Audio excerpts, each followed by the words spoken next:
I want to follow up video talking about different PLA. So if you guys remember, I did the video on the Amazon Basics PLA, which I have right here. I just got a new one because I didn't like it. I got the Hatchbox white PLA, and that's what I'm printing off right here. Actually, I'm printing off Minas Tirith, which is a 28 hour and 45 minute print, so it's going to take a while. I'll show you guys how that goes. I'm actually not using any supports on here, and well, yeah, we'll see how it goes. I don't think it will need any. I only have 45-degree overhangs, and they're very small, and so my bridging should be able to handle it. I also reduced the bridging amount, speed, so when it does bridge, it goes 60% with the fans completely on. Has been seeming to help a lot more.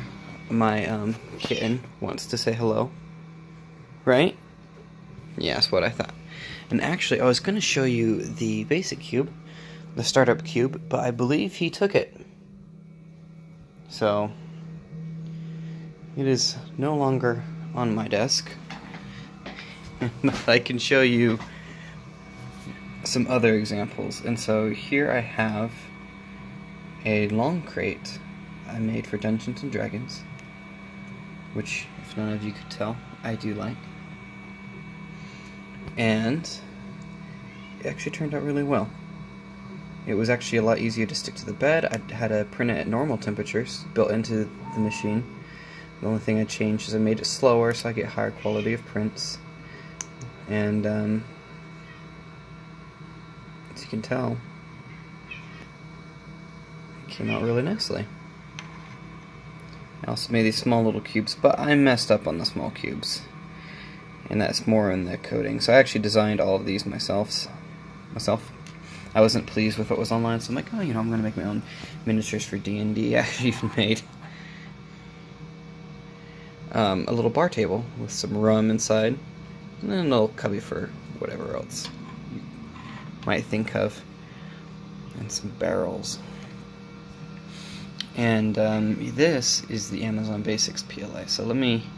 I don't think it'll be easy to show in here, but if you can tell, there is a color difference. The Hatchbox, first off, is whiter. It's more pure. So this is more yellow, which is just more of an aesthetic. I mean, you're gonna paint them anyways, and it's gonna turn out better anyways after it's painted.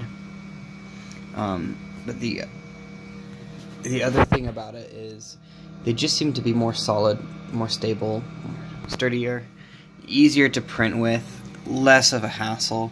My print bed isn't actually even, and it came like that. That's an unfortunate thing about the voxel, and you can't change that. However, I had a brilliant idea. I haven't implemented it yet because it has not been a big issue. I just print with the raft and whatever, because it's slightly slanted this way. And you see this little guy down here, this little strip where the wheel is? All I'm going to do is find out just how much is shifted over there. And you can do so using this thing. You just go ahead and you hover, or you move the head and you hover over here, and then you tell the difference by moving and touching the plate over here, moving all the way over to this side, and then you move the head down so it touches the plate again, do some math. I know that's not fun, but you do some math, and voila, you got it out. And actually, math is very useful. I'm kind of biased, though. I am a math and computer science major study, so almost finished, too. So, all I'm going to do is find out that, print it off in the exact height, and then put it under the wheel, and see how that goes. And I don't know how I'm going to attach it yet, because I can't use Velcro, because that will actually change the height, so we'll see. But as you can tell, this raft works really well to be able to provide a solid base and make sure that it sticks onto the bed. If this was the Amazon PLA, it would even be struggling right now, even with the raft. But this Hatchbox is amazing. I love it, and it's the same price too. So you get a better PLA for the same price, and it comes out better too. So just don't get both of them at the same time, because unpainted, they definitely kind of stand out a little bit. It's hard to tell in this video, but it's an eyesore. So anyways, I just wanted to follow everyone up on that new PLA types. When I try more, I'll try different ones. I'm still working on getting my PETG. Let's see, I think this is my Amazon Basics PETG to work out perfectly.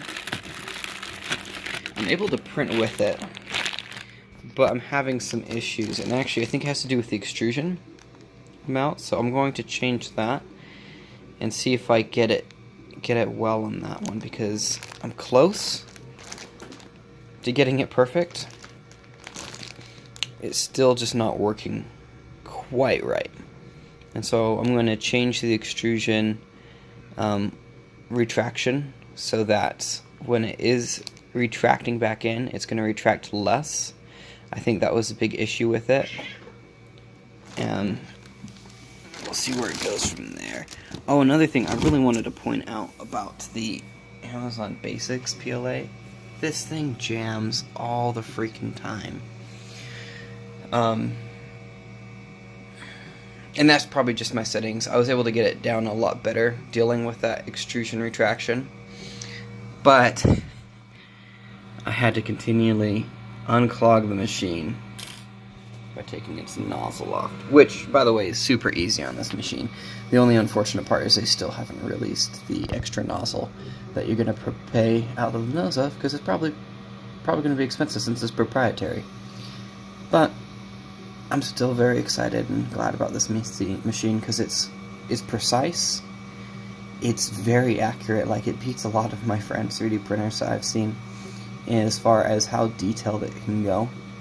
And then again, it's got this cover on it, which is really important for me, and this little tear right here that I love. So, if anyone else has any questions, please go ahead, ask them. I'll be more than happy to answer to the best of my knowledge. If you have any comments or suggestions for me, I'll be happy to receive them, because again, I'm still learning quite a bit. So I hope you guys enjoyed this video and it was useful for you. Thanks.